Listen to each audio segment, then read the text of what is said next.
Hey guys, welcome back to my series of top 5 choices in different categories for 9th age. This time we're going to be looking at lords that are capable of casting spells. So I made a bit of a subdivision before with just combat focused lords and lords that can use magic in any way, shape or form. And this is the time that we are going to look at those guys. It's going to be a mix of models that are really focused on magic and ones that are a little bit less focused on magic but just bring a good combined package. So the first one in my list, my number 5, is going to be the Vermin Swarm Patriarch. This might not be a most obvious choice, but I think it's also from my experience of just encountering these guys, especially on plague pendulums. So you can get this model, you can mount them on a plague pendulum. And if you do so, then usually people put putrid protection on it. It's an item that gives you +2 armor in addition to the armor that's already present. So you have a Plague Patriarch, you give him light armor, you get +2 armor from the Plague Pendulum, you get +2 armor from the Putrid Protection. And then for every saved, every save you make on an armor save 2+ model, you get a toxic hit back to the health pool that dealt the wound, I believe. So that is already a really, really strong rule. I know it's a bit of a combat focused buff on a caster in a top 5 video, but nevertheless, I think still as a caster he's also really strong. Well, any wizard adept on occultism that has a very good combat focus is going to be a good caster in my book, because you can get the Breath of Corruption on him. You can use him to get Hand of Glory for his unit, to get a 5 Abegus for the unit. I mean, the Plague Pendulum itself already has a 4 Abegus, but you can also get it to a 3 Abegus, because you also get +1 Aegis and you cap it at 3 up. So that's also really good. And otherwise, I think, you could go for the Rod Within to increase your defensive, but you already have defensive 4, so if you really want to go high to defensive 5, 6, 7, I don't think there's really a need for it. I mean, defensive 4 is enough so that most rank and file is going to hit you only on a 4 up, and anyway, heroes and lords are going to hit you on 3 up or 2 up. But the Plague Patriarch, it's not all about the magic. It's a bit of a combined package, this one, because this Plague Pendulum, it's just it's amazing, and especially also in the army, it feels a really really good role. So one of the funny things to me is that the Plague Patriarch on the pendulum doesn't lose honorless as a war platform. But the Vermin Swarm Legendary Army book is being developed as we speak. Probably it's going to take still a year or longer to get an alpha version out, like now with the Dread Elves. But then in some time the book is going to be adjusted. So so what do we have in terms of combat capabilities? So the Plague Patriarch chassis itself, you're gonna have battle focus, you're gonna have hatred, because this is also what the entire line is about in the book. You can have 3 attack, strength 4, that's kind of basic. Offensive 5, it's fine.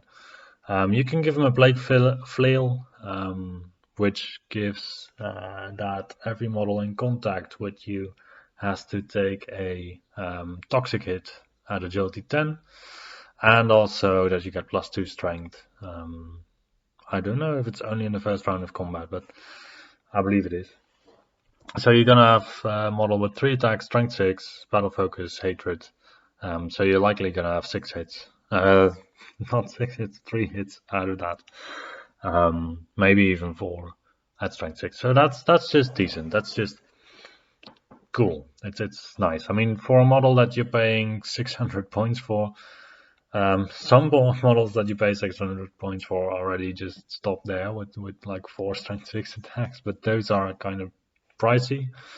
Otherwise, you have Fearless, which is nice in Vermin Swarm. You have Frenzy, which doesn't really matter too much, because you want to get in combat anyway. You have Safety in Numbers, doesn't really matter on a single model, I believe. And the Putrid Scholar rule is just a small rule that makes the model even more interesting. So you can take the number 5 and the number 6 spell of Occultism. But the Plague Pendulum itself, I think this is mostly where the interesting part of the model comes in. So the Plague Pendulum, it has some Plague Brothers on it. Basically, these attacks, they just replace the rank and file in a unit of Plague Monks. You have a chassis with d6 plus 2 grind attacks. So not only impact hits, but just grind attacks. So every single turn you're going to inflict d6 plus 2 strength 5 hits. That to me is really amazing. I mean, that you get d6 plus 2 hits of strength 5, and that's really going to hurt a lot of models out there. You're a pendulum, apparently. I never encountered that my opponent was not able to use his pendulum. But maybe that's also my fault.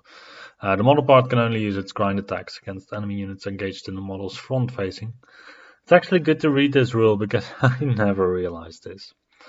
However, I think one of the strongest rules that we still haven't covered in this model is the fact that you have stubborn on it. So if you pair it up with a model that has a bit of a higher discipline, or if you still have a couple of ranks in your unit, then you're gonna end up with a discipline 9 stubborn model that also doesn't have bodyguard. It doesn't give the Plague Brotherhood bodyguard. It is just plain stubborn. So you really have to kill the model in order to make it lose its stubborn. I mean, that sounds a bit weird. I mean, it's never gonna lose stubborn. Yeah. So in Vermin Swarm, it really pairs well with the Vermin Demon. Because the Vermin Demon has an innate Discipline 9, and then you can give Discipline 9 to your Plague Pendulum. Also, you combine then a Wizard Master with a Wizard Adept, which is usually the preferred magic setup for a lot of people. And I think it's a really good deal on every account, because it just supports your magic phase just the amount that you need. And the build with the Putrid Protection is just amazing. I think it's a really good pick. Then next up in the list for me, in the number 4 spot, it's going to be the Sentinel of Nucuya. You can't really make a list focused on magic users and good magic users in 9th Age and not include any of the demons. So Demon Legions as an army already gets a bit of a bonus with the 2 extra channel. While this is a Wizard Master in Demon Legions already get +1 to cast if they cast a spell with 1 or with 2 dice. If you're a Wizard Master, you combine it with that, so you have a +2 to cast on all of your your spells that you want to cast. In addition, this model can convert 2-to-1 field tokens to dice, provided that it didn't march in its own player turn or didn't charge. Now, first time you look at this profile, I was at least a little bit confused, because you have an advance of 2 and you have a march of 4, so that means that you're never gonna get away from any dangerous situation. Like, even if you put him in a unit with a base of 50 by 100 millimeters, if you can only walk 2 inches, you can never leave your unit. So you would have to run it single, and then it can maybe still get somewhere. However, if you look a little bit more into the entry, then he must choose either the Dark Pulpit or the Destruction Spirit. If you go for the Dark Pulpit, your advance is set to 5 inches and your march to 10 inches. And if you go for Destruction Spirit, you gain fly 6 inches, 18 inches, and light troops, and +1 resilience, +1 health point, and you're gigantic. Well, that makes a lot of difference. So your lowest advance rate is going to be 5 inches now, instead of the 2 inches that we looked at before. And well, you can march a decent amount instead of just 4 inches. Like, if you don't have this increased maneuverability, this is just going to be a model that can't even cross the table in 6 turns if it doesn't charge or pursue. Yeah, so what else do we have? We have the Minion of Sloth on a chassis that already has a 4-up Aegis, and it gains +1 Aegis against special attack. So it's actually one of the most resilient models in terms of Aegis in the Demon Legions book. I think maybe even the most. You don't have any healing available to him, so it is just the 5 hit points that you're gonna have to do it with. It has 1 attack, and it is a crush attack. Defensive 5, so against monsters it might not even be too bad in combat, but basically you don't want to see this guy in combat. But yeah, it's really about the omniscience and the third eye. I have never played with him personally, any games, but I can imagine that the third eye gives you a really good idea of what you want to do with the sentinel this turn, because depending on the magic that you are going to get, you can plan your turn ahead. So already in the charge phase, you can basically plan the spells that you want to cast, and then based on that, you can already see where you want your sentinel to go, with probably the 5-inch or 6 inches that you have available for it. Striction Spirit, I'm not too convinced. I mean, you are going to be quite vulnerable to cannons. I think for a singles list, the Dark Pulpit is better. If for a team event, maybe Destruction Spirit is going to be better, because then you can pair away from the cannons. However, you're going to end up with a Wizard Master, probably on Thaumaturgy, I would take, just to get an offensive mage, because the other lords, they require your army to be in good spots. It's going to be the easiest to just play Thaumaturgy.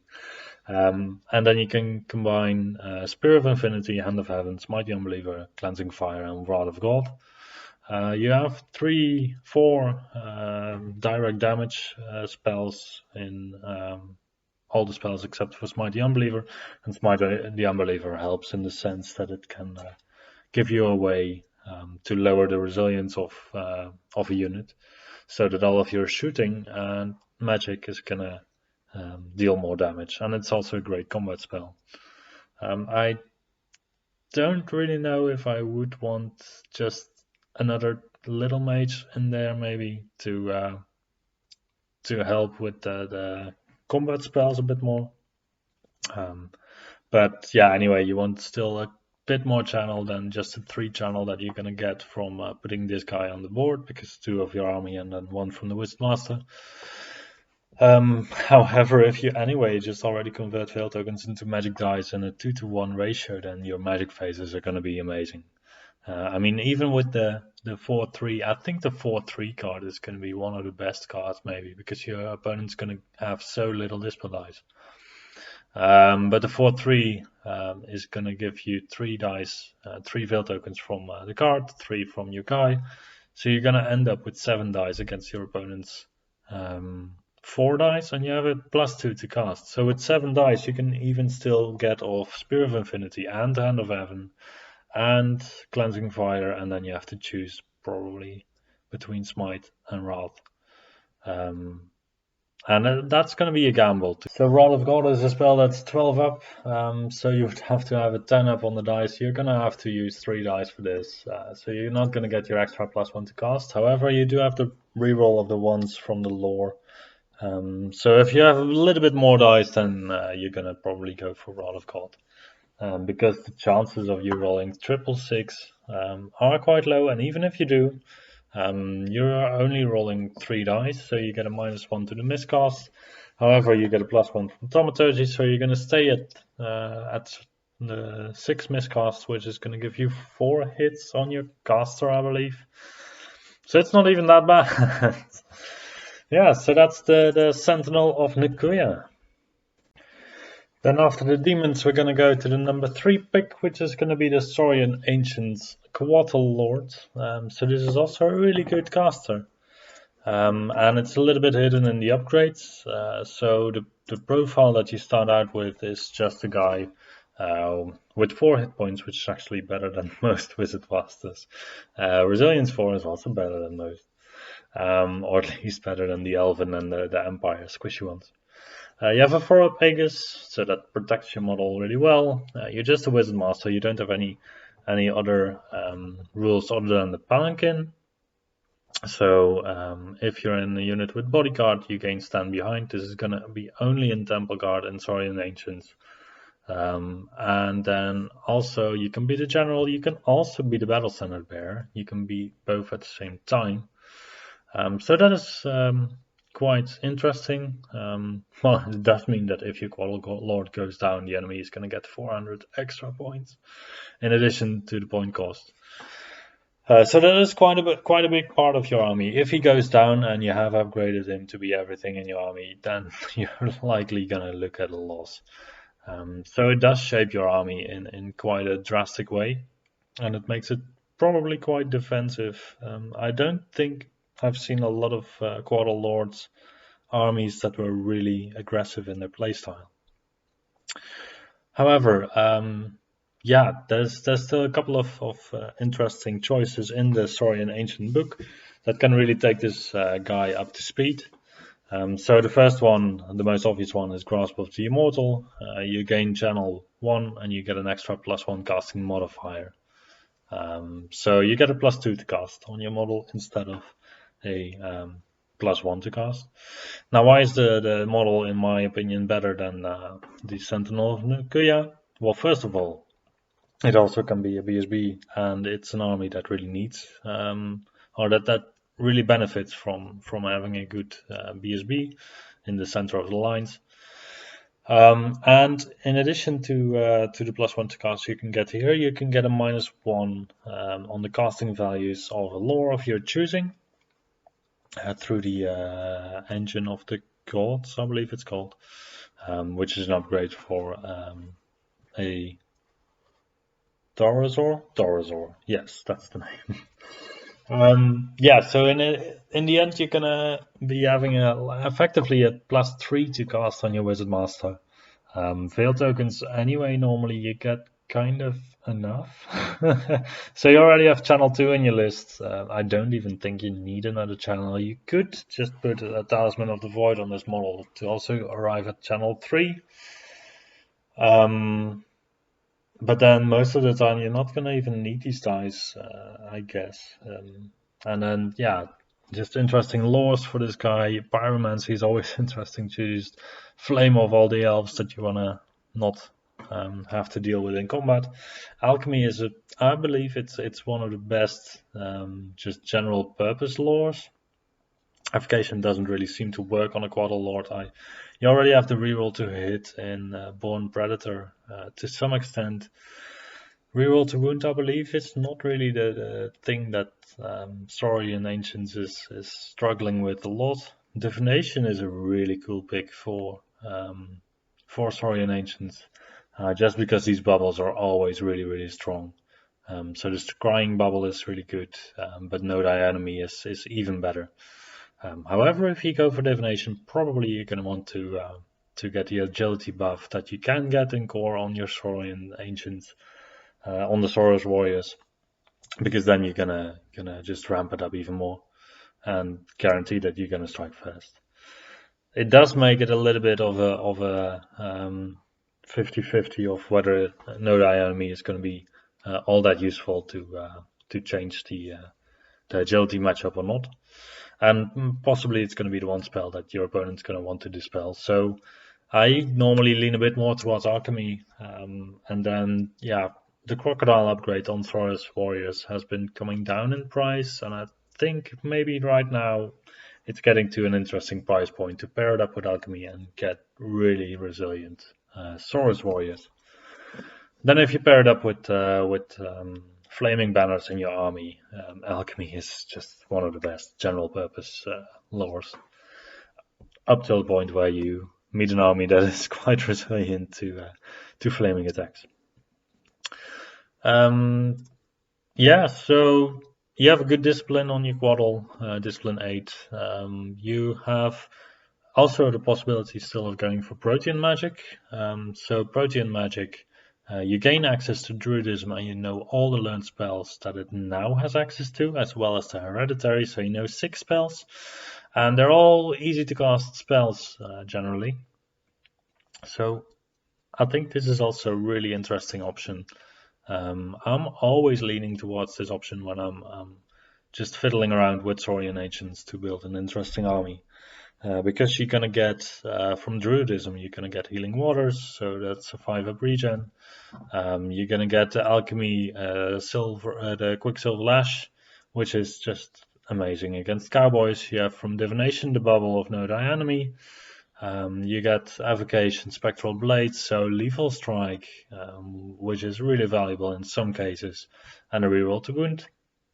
And Pyromancy, Fireball is always useful. It's just always useful against Chaff. And then you still get your Hereditary, and your Hereditary is also an awesome spell. So I believe this model can just on its own run an entire magic phase and not even break a sweat. If needed, you can just run him solo and not even provide a unit for him. There's one item in the book that really helps here, which is going to be the Sphere of Shielding. So then you get an Aegis 2+ against ranged attacks. However, you fail all saves automatically against melee attacks. So you have to be a little bit careful with this guy then. Yeah, so all in all, it's just a model that can perform everything that you need in a magic phase to a very high level. And I think it really supports the army quite well. Then the next one in my list is gonna maybe spark a little bit of controversy because it's not necessarily the strongest caster, it's not the most impressive caster. It's just a humble Empire of Sunstyle prelate. So the reason why he's in the list, well, he is a magic user. Well, he doesn't really cast too much magic. He has his blessings, he does give channel 1, but he gives, most importantly, just hatred to your unit for 155 points. And, well, just all the Empire characters, they add something else to their units, and just the hatred of the prelate is one of these very important things that you need in your Empire unit. Channel 1 for just, well, normally it costs like 50 points if you look at the Talisman of the Void, so that brings down the price of the prelate to 105 points.